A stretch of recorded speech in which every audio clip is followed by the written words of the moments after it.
Joo, siis Bella-blogissa on ollut viime viikosta alkaen Kungsörnenin Kakkumix-kampanja, missä mä oon itse yhteistyöblokkaajana. Ja Kungsörneniltä pyydettiin, että jos mä tekisin teille pienen videon, kuinka helppoa on leipoa näitä kakkumiksia. Mä tulin tänne Mami Go Go-blogiin Mintun luo ja otin mukaan useampaa laatua ja me sovittiin jo tossa, että ehkä mä teen meille sekä mulle että Mintulle että pojille illaksi mutakakkua. Ja se on tosi helppoa. Mä oon avannut jo yhden paketin täältä, eli siis nämä Kungsörnenin kakkumiksit, niin siellä tulee valmiina kaikki. Ei tarvi ostaa kuin voita sinne lisäksi ja sitten vettä. Ja avataan tää paketti. Laitetaan kippoon.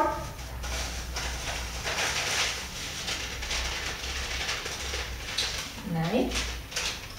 Sitten mä oon sulattanut voita 50 grammaa. Ja se kaadetaan tänne browniin tai mudcake taikinaan. Ja sen lisäksi tarvitaan 75 millilitraa vettä.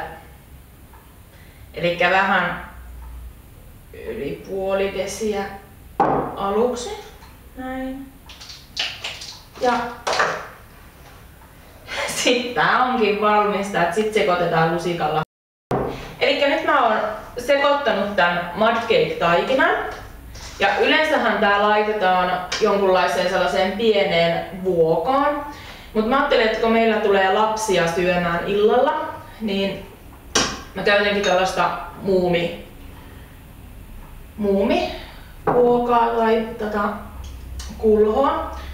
Ja koska meillä on lapsia vieraana, niin mulla on ranskan pastilleja täällä, mitkä tuo ehkä vähän sitä kuplaisuutta, mitä monet haluaa mudcakeissa, niin mä teen tällaisen pienen ranskan pastillin yllätyksen tänne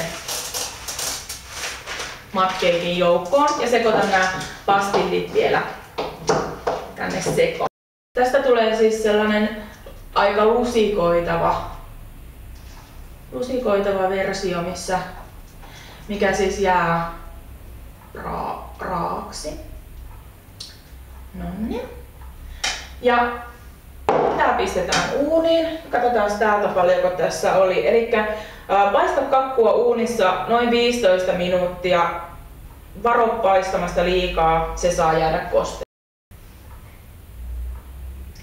Noniin, elikkä nyt on mudcake paistettu tässä muumikipossa ja tää on niinku ehkä kuuluinen kova kuori, mutta se on pehmeätä vielä sisältä. Ja mä itse asiassa voisin laittaa tähän vähän tomusokeria päälle.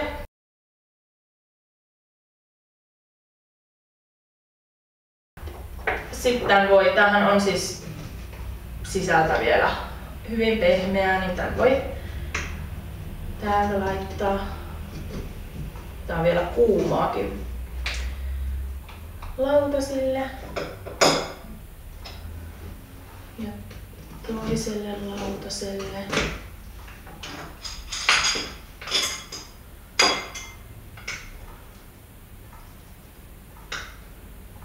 Näin. Ja kohta mä otan teille valokuvat, että miltä tää tulee sitten näyttämään. Eli pistetään vielä mansikkajätskiä ja sitten lähdetään poikien kanssa herkustelemaan.